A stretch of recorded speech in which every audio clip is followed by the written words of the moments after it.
Para obter água doce em uma ilha deserta, Basie usou um tubo afiado para perfurar uma bananeira. Em seguida, cavou um buraco no chão e o forrou com folhas de bananeira. Em menos de meia hora, a água começou a escorrer. Enquanto esperava, escalou um coqueiro e colheu um grande coco verde. Com sua faca, abriu um buraco, bebeu a água refrescante e comeu a polpa, repondo nutrientes essenciais. Na praia encontrou um grupo de caranguejos eremitas. Escolheu um maior, arrancou sua pinça carnuda e capturou vários outros.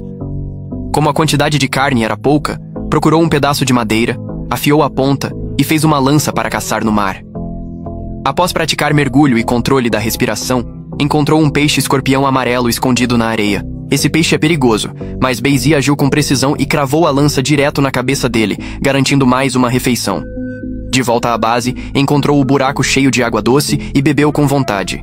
Com comida e água garantidas, construiu um abrigo suspenso para evitar insetos e roedores. Usou folhas de palmeira, cortou um bambu e encontrou cordas na praia para criar uma cama improvisada resistente. Também fez uma parede de folhas para se proteger do vento e da areia. Ao escurecer, começou a preparar a refeição. Assou o peixe e jogou as pinças dos caranguejos no fogo. As pinças ficaram suculentas e deliciosas, mas o peixe-escorpião era duro e difícil de mastigar. Na manhã seguinte, uma forte chuva caiu, deixando Basie encharcada, mas garantindo mais água doce. Depois, mergulhou e encontrou um ouriço do mar. Após quebrar os espinhos e abrir a casca, encontrou a parte comestível, que tinha um gosto estranho, mas era altamente nutritiva. À tarde, decidiu pescar. Criou um anzol improvisado com um espinho de peixe e um pedaço de bambu, amarrou um fio fino e usou sardinhas como isca. Sentada na areia, aproveitou a brisa do mar enquanto esperava. Após algumas horas, sentiu um puxão na linha e fisgou um peixe de quase 1 quilo, chamado peixe-dedo, por suas marcas. Feliz, voltou ao acampamento e assou o peixe na fogueira. O aroma tomou conta do ar, e ao provar, percebeu que a carne era macia e doce, tão deliciosa. Mike pediu ajuda à sua esposa para cortar uma árvore, sem imaginar que, no segundo seguinte, a árvore caiu diretamente sobre sua esposa, prendendo seu braço sob o tronco. Desesperado para evitar que ela morresse devido à perda excessiva de sangue, Mike pegou um machado e, sem hesitar, cortou o braço da esposa. O acidente deixou Anne sem o braço e fez ela se sentir imperfeita. Mike, querendo vê-la feliz, comprou-lhe uma prótese, mas ela rejeitou. Vendo sua esposa mergulhada na tristeza, Mike se culpou, pois foi ele quem a chamou para ajudá-lo. Para compensá-la, ele passou noites em claro projetando um braço mecânico. Anne se animou com a ideia, mas surpreendeu Mike ao pedir que ele criasse um braço de ouro maciço. Mike ficou chocado, pois sua família não tinha condições financeiras para tal extravagância. No entanto, ao ver a tristeza da esposa, concordou. Ele vendeu seu trator, pediu dinheiro emprestado e conseguiu comprar 3 barras de ouro. Com paciência e amor, ele derreteu o ouro e moldou um braço para Anne. Ao ver seu novo membro de ouro, Anne se encheu de alegria, sentindo-se novamente bela e rejuvenescida. Mas a felicidade durou pouco. O uso prolongado do ouro afetou sua saúde, causando uma grave doença. O médico alertou que ela precisava remover o braço imediatamente para evitar a morte. Porém, Anne se recusou, dizendo que mesmo que morresse, queria ser enterrada com o braço de ouro. Dias depois, ela faleceu repentinamente. Durante o funeral, Mike cumpriu sua promessa e enterrou o braço de ouro junto com a esposa. No entanto, após sua morte, Mike afundou em dívidas por conta do braço luxuoso. Para pagar suas contas, ele tomou uma decisão drástica. À noite, foi ao cemitério para desenterrar o braço de ouro. No momento em que retirou o braço da cova, eventos estranhos começaram a acontecer. Uma forte ventania surgiu ao redor da casa, fotos de Anne caíram no chão e ao pegá-las, Mike viu os olhos da esposa olhando diretamente para ele. De repente, a porta se abriu sozinha e uma sombra entrou lentamente. Aterrorizado,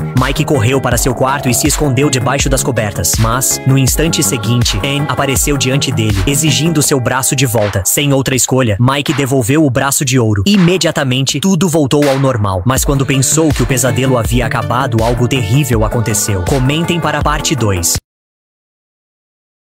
Esse homem chega com 3 milhões de reais para passar apenas uma noite no quarto 1408 do hotel. A recepcionista fica chocada porque esse quarto é muito perigoso. Ela falou que não tinha autonomia para liberar o quarto e chamou o gerente para resolver. O gerente apareceu e, olha só, preferiu oferecer a suíte presidencial de graça, junto com um uísque de 3 mil dólares como cortesia, só para evitar que o cara ficasse no 1048. Mas o Mike não cai nessa e continua insistindo em ficar lá. O gerente fica puto por dentro, pensando que o Mike não vai durar nem 1 hora naquele quarto. Mike dá risada, porque ele é escritor de histórias de terror e só quer se hospedar lá para buscar buscar inspiração. Pra ele, o gerente só tá tentando assustá-lo à toa. O gerente não vê outra saída e começa a contar a história do quarto. Diz que nos 95 anos desde que o hotel foi construído, já rolaram 56 mortes no 1408 e 22 delas foram naturais. Ele acha que esses números vão fazer o Mike desistir, mas o cara acha que é tudo exagero. Sem paciência pra jogar conversa fora, o gerente pega os registros de morte do hotel e começa a descrever os detalhes macabros. Suicídios, gente se jogando pela janela, cortando os pulsos, envenenamento, o de sempre. Mas o mais bizarro é que uma pessoa morreu afogada lá dentro, sem ter água no quarto. Isso finalmente deixa o Mike meio desconfortável. Vendo que conseguiu chamar a atenção, o gerente oferece os registros pra ele usar no livro, com a condição de que desista de ficar no 1048. Mas quando o Mike realmente pensa em ir embora, o gerente fica visivelmente nervoso, como se estivesse com medo de que ele desistisse. Só que o Mike tava só testando a reação dele. As histórias bizarras, em vez de afastá-lo, deixam ele ainda mais curioso. No fim, ele usa o Código de Defesa do Consumidor pra pressionar o gerente, dizendo que tem o direito de ficar onde quiser. Sem saída, o gerente entrega a chave do 1408. Enquanto o Mike grava um áudio contando sobre sua aventura na casa mal assombrada, o gerente avisa que não tem fantasma, monstro, nem nada do tipo no quarto. O problema é que ninguém sabe o que realmente tem lá. Isso deixa o Mike arrepiado, mas como já tinha insistido tanto, resolve continuar. Quando saem do elevador, o gerente para de repente e diz que, fora a limpeza mensal, ele não chega perto do 1408 nem amarrado. Mike só dá de ombros e vai sozinho. Antes de entrar, o gerente ainda tenta convencê-lo mais uma vez, com um olhar de desespero e suplicando pra ele não fazer isso. Quando vê que não adianta, ele vai embora, deixando o Mike sem saber que acabou de cair numa armadilha bizarra. Diante da porta do 1408, o Mike sente um frio na espinha e hesita um pouco, mas ao perceber que os quartos vizinhos estavam ocupados e tudo estava silencioso, ele toma coragem, acende a luz e entra. O quarto parece completamente normal, igual a qualquer outro de hotel. Mike fica com aquela sensação de ter sido enganado. O único detalhe estranho é uma bíblia na gaveta do criado mudo, mas ele não liga e joga pra longe. Ainda se sentindo meio desconfortável, ele vai ao banheiro pegar papel pra secar o suor frio que apareceu antes de entrar. Depois, resolve dar uma olhada na vista de Nova York pela janela. Só que do nada, o rádio relógio começa a tocar uma música sozinho. Mike toma um susto e percebe que surgiram 2 bombons no travesseiro do nada. Além disso, o papel higiênico do banheiro voltou ao lugar como se ninguém tivesse mexido. Ele acha que alguém tá tentando pregar uma peça, mas não encontra nada nem ninguém. Pra piorar, o ar-condicionado tá quebrado e o calor é insuportável. Ele liga pra recepção pedindo um técnico. Pra sua surpresa, eles aceitam na hora, o que só aumenta a desconfiança do Mike. Ele começa a achar que o gerente inventou todas aquelas histórias de morte. Só que, ao usar uma lanterna UV pra investigar o quarto, ele encontra manchas de sangue invisíveis a olho nu, inclusive nos lençóis. Ou seja, mesmo com mortes ali, o hotel só limpou por cima e continuou usando tudo. Enquanto ele tenta entender essas bizarrices, houve batidas na porta. É o técnico do ar-condicionado, mas o cara se recusa a entrar. Diz que vai ensinar o Mike a consertar de longe. Mike acha exagero, mas o calor é tão insuportável que ele aceita. O ar é consertado. Quando Mike se vira pra agradecer, o técnico já sumiu, como se quisesse fugir dali o mais rápido possível. Sem entender nada, Mike fecha a porta, sem saber que tinha acabado de se trancar no próprio pesadelo. Mike relaxa, abre o uísque e começa a gravar sua experiência pro livro. Do nada, o rádio relógio liga de novo, e ele quase morre de susto. Desliga, mas o visor começa a piscar e vira uma contagem regressiva de 60 minutos. Mesmo tirando da tomada, o relógio continua contando. Ele lembra do que o gerente falou. Ninguém sobreviveu mais de 1 hora no 1408. Sentindo o sangue gelar, começa a gravar o fenômeno. De repente, assim que Mike terminou a gravação, todos os sons ao redor desapareceram de repente. Não havia mais barulho algum, nem mesmo o som do trânsito na rua. Tudo estava em um silêncio absoluto, como se o mundo tivesse ficado mudo. No início, Mike achou que tinha ficado surdo, mas quando virou a cabeça para sair de perto da janela, ela despencou de repente, esmagando sua mão. Uma pausa rápida no vídeo. Essa plataforma nova está bombando e é 100% regularizada. Jogue agora e aproveite os benefícios. Você poderá receber um bônus ao depositar. Aproveite e jogue com confiança. Clique agora no link abaixo que é por tempo limitado. Mike usou toda a força que tinha para levantar a janela, finalmente conseguindo soltar a mão, mas o sangue já escorria pelos dedos. Sem tempo para pensar, ele correu para o banheiro para lavar o ferimento. Ao abrir a torneira, a água que saiu estava fervendo, tão quente que queimou sua pele. Ele deu um grito de dor e recuou, correndo para fora do banheiro. Tudo parecia errado. Mike ligou para a recepção, pedindo um táxi para ir ao hospital, mas do outro lado da linha, a recepcionista parecia incapaz de entendê-lo. Ela continuava respondendo coisas sem sentido, como se estivessem tendo 2 conversas completamente diferentes. Foi aí que ele percebeu que algo muito errado estava acontecendo. A porta não abria de jeito nenhum. Mike pegou a chave e tentou de novo, mas a chave quebrou na fechadura antes mesmo de ele aplicar força. Será que ele vai conseguir sair vivo de dentro dessa casa? E quem será que está por trás de todas as mortes que teve nessa casa anteriormente? Se quer ver a continuação, siga este canal, curta e comenta a parte 2.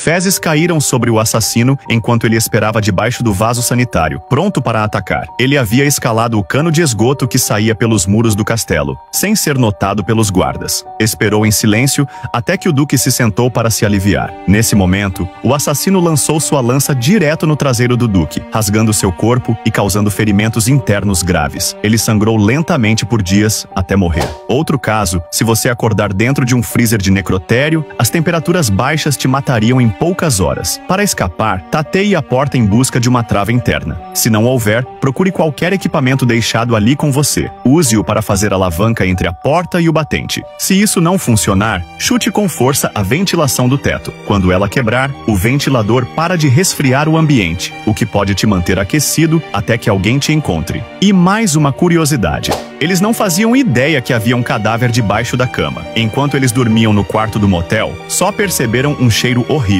Para disfarçar, eles queimaram incenso, mas só piorou. Finalmente, alguém investigou e encontrou o corpo de uma mulher escondido debaixo do colchão. Ela tinha sido assassinada e deixada ali, e, ao longo dos 2 meses seguintes, o corpo dela foi se decompondo. Enquanto isso, o quarto era alugado para hóspedes que não sabiam de nada. O rapaz descobriu por acaso que a moeda no chaveiro do colega de quarto era, na verdade, uma peça antiga de valor inestimável. Sem pensar 2 vezes, esvaziou toda a sua poupança para comprá-la. O colega, sem a menor ideia do valor real, riu da sua loucura e entregou a moeda. Sem nem contar o dinheiro, ele correu direto para uma loja de antiguidades. O dono do local reconheceu imediatamente a moeda como um tesouro raro e ofereceu $1.400 na hora. A filha do dono presenciou tudo e ficou surpresa ao perceber que o rapaz era seu colega de escola. O pai não perdeu tempo e a aconselhou a se aproximar dele, dizendo que quem reconhece um tesouro com um simples olhar não é alguém comum, mas a garota zombou, pois, para ela, ele era apenas o maior fracassado da escola. Ela acreditava que ele mal conseguia se sustentar, muito menos avaliar antiguidades. Mal sabia ela que esse fracassado estava prestes a chocar o mundo. No dia anterior, ele era apenas um estudante quebrado, que vivia correndo atrás da garota mais fria da escola havia 3 anos. Ao tentar impedi-la de sair para um encontro, acabou atropelado. Ao acordar, descobriu que havia adquirido uma visão sobrenatural que lhe permitia enxergar o fluxo de energia no corpo humano e, mais importante ainda, a verdadeira essência dos objetos ao seu redor. Porém, todos ao seu redor o interpretaram mal, achando que ele havia fingido o acidente para ganhar a simpatia da garota. A melhor amiga dela chegou a jogar dinheiro nele, mandando que desistisse. Humilhado, prometeu a si mesmo que nunca mais seria um tolo apaixonado. Jurou que se tornaria o homem mais rico da cidade de Jung e que faria todos que zombaram dele se arrependerem. De volta ao dormitório, notou a moeda antiga nas chaves do colega. E assim tudo começou. Graças àquela moeda, ele criou um laço com o dono da loja e despertou a atenção da filha dele, Zuobing. No início, ela achou que o achado tinha sido sorte, mas logo seria provada errada. Com os $1.400 em mãos, ele foi direto ao mercado de antiguidades e, com um único olhar, localizou um frasco de rapé da dinastia Qing. Após uma negociação intensa, comprou o item por $1.000. Quando retornou à loja, o dono ficou tão empolgado com a peça que ofereceu $50.000 de imediato. Assim, o rapaz garantiu um lucro limpo de $49.000. Agora o antiquário estava certo de que aquele estudante não era uma pessoa qualquer e avisou a filha para não deixá-lo escapar. Curiosa, Zuobing se ofereceu para levá-lo de carro até a escola. À distância, a garota fria da escola os viu juntos, e os ciúmes começou a borbulhar. No dormitório, ele encontrou seus colegas negociando ações. Com um simples olhar usando sua visão sobrenatural, percebeu que uma das ações iria despencar. Ninguém acreditou, até que, segundos depois, a queda brusca da ação deixou o quarto em completo silêncio. Nesse momento, o presidente da turma chegou para lembrar da aula prática de investimentos. Todos se apressaram para negociar, menos ele. Por estar parado, o professor se irritou e o expulsou da sala, dizendo que era um mau exemplo. No entanto, logo após a saída dele, a ação que ele havia analisado discretamente disparou como um foguete. Enquanto isso, o dono da loja de antiguidades o chamou de volta para avaliar mais itens. Ele aceitou e foi até o ponto de ônibus. Foi quando um carro familiar parou ao seu lado. Era a garota fria da escola. Ela ofereceu uma carona, mas ele ficou em silêncio, com medo de ser mal interpretado novamente. No fim, ele entrou no carro. Ao deixá-lo em frente à loja de antiguidades, ela o alertou friamente para se manter longe de Zuobing. Disse que aquela garota não era tão simples quanto parecia, deixando-o atônito. Mas o que ele não sabia era que aquilo era apenas o começo.